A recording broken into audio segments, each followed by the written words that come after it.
The first lights died in a ripple that ran down the avenue like a held breath, and then the city went dark. Neon signs blinked, stalled, and disappeared. Air conditioners coughed and fell silent. Elevators stopped mid-rise with a lurch and a chorus of shouts. It was 9:36 p.m. on July 13th, 1977.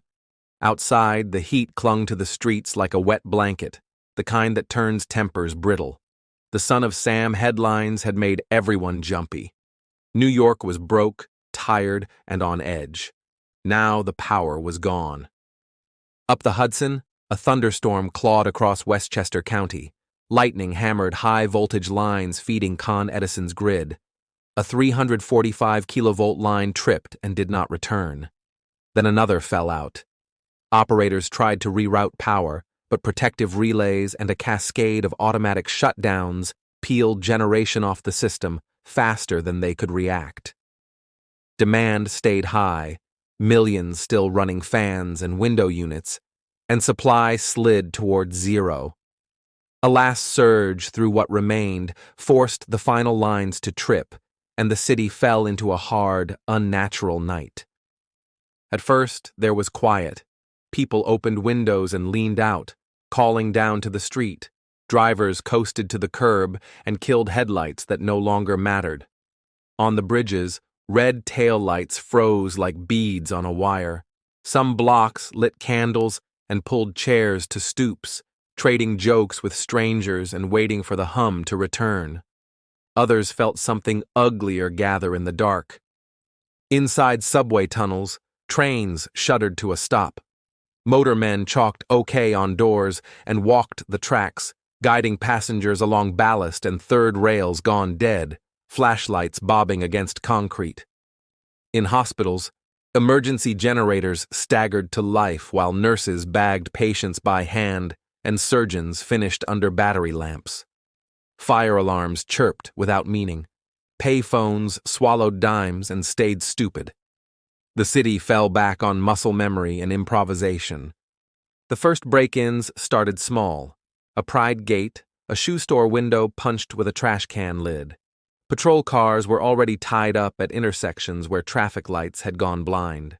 By 10:30, glass was breaking in waves. Crowds grew behind the first brave looters until they were not crowds anymore, but a moving weather front. Along Broadway in Bushwick, along Fulton Street in Bed-Stuy, along Southern Boulevard in the Bronx, stores lost their gates and then their walls. Televisions, stereos, sneakers, armfuls of clothes, anything that could be carried, flowed into the street and vanished into the dark. Arson runs multiplied so quickly that dispatchers triaged by block. Multiple dwellings with people in them first, a chief barked on the air. Stores last. Firehouses pulled out and did not come back for 12 hours. Pumpers laid hose under a sky orange with reflected flame. The heat that had baked tenements all day now fed updrafts that threw sparks to the next roof. Somewhere a hydrant cap spun off, and a geyser arced over a crowd cheering like it was summer relief, not the water meant to save wooden staircases and old joists. Police radios crackled with the same math. Too many calls, too few bodies to answer them. Officers formed skirmish lines on major corridors and tried to hold corners. In some precincts, commanders opened the gun lockers and checked out shotguns to every pair. They called in reserves, told everyone to stay in uniform long after tours ended, and hoped the batteries in their flashlights would last. Arrest wagons groaned with bodies. By dawn, more than 3,700 people had been hauled in, the largest one-night sweep in the city's history. There were islands of patience and kindness. Tenants carried water to elderly neighbors in walk-ups. Strangers directed traffic with rolled newspapers for batons. Store owners slept on roofs with baseball bats across their knees and were left alone because the block respected them. But television, once power returned to the towers in New Jersey, showed the other story. Police helicopters filming from above as lines of people marched with stolen appliances, as walls caved and reframed the night in flames. Meanwhile, at Con Edison's headquarters, Engineers traced a failure chain they already knew by heart. Lightning took out one line, then another. An automatic reclose did not happen because a protective setting had been changed months earlier. A plant failed to synchronize in time. Load-shedding orders to reduce demand were slow and partial. And the clock that mattered most was the one that lived in the physics of power, not in a control room. By the time requests and commands rippled through the system had already made its own decision. Bringing a dead city back is not like flipping a switch. You build a ladder of power, one generator to the next, balancing load step by step so you do not trip what you just made. Con Ed crews fanned out through the night, clearing faults, closing breakers, and feeding small islands of light until they joined. By mid-morning, pockets of Manhattan showed a pale glow in the windows. By noon, larger slices, the East Side, parts of Midtown.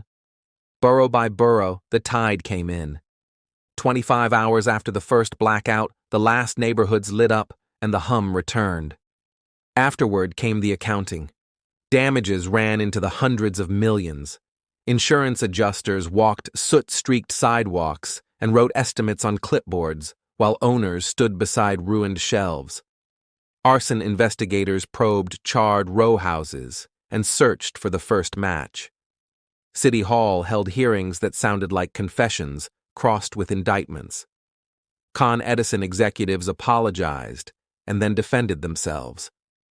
A state report used words like avoidable and mismanaged and promised reforms that would harden the grid. The numbers hardened the memory. More than 1,600 stores were looted or damaged. Fire companies answered over 1,000 alarms.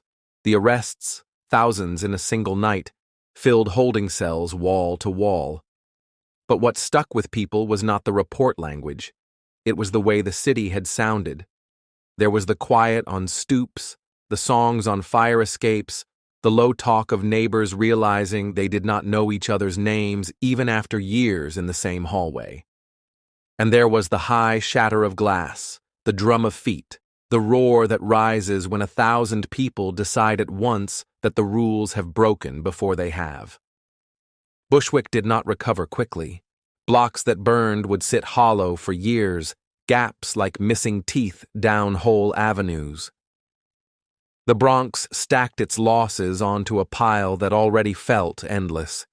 Yet the lights returned, and with them, the sense that things could be repaired even if scars remained.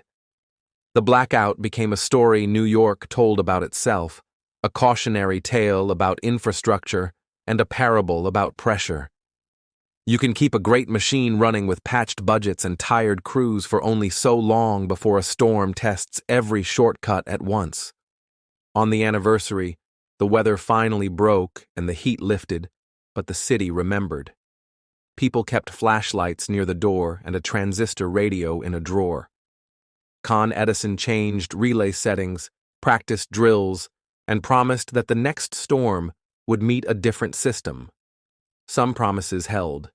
Some did not. New York would see outages again, but never one that fused itself so completely to a year already crowded with fear and frustration. That night in 1977 belonged to lightning, to a grid that stumbled, and to a city that showed what pressure can do when the lights go out. Thank you for listening to Road to Ruins. Subscribe for more true stories where systems fail and people pay the price.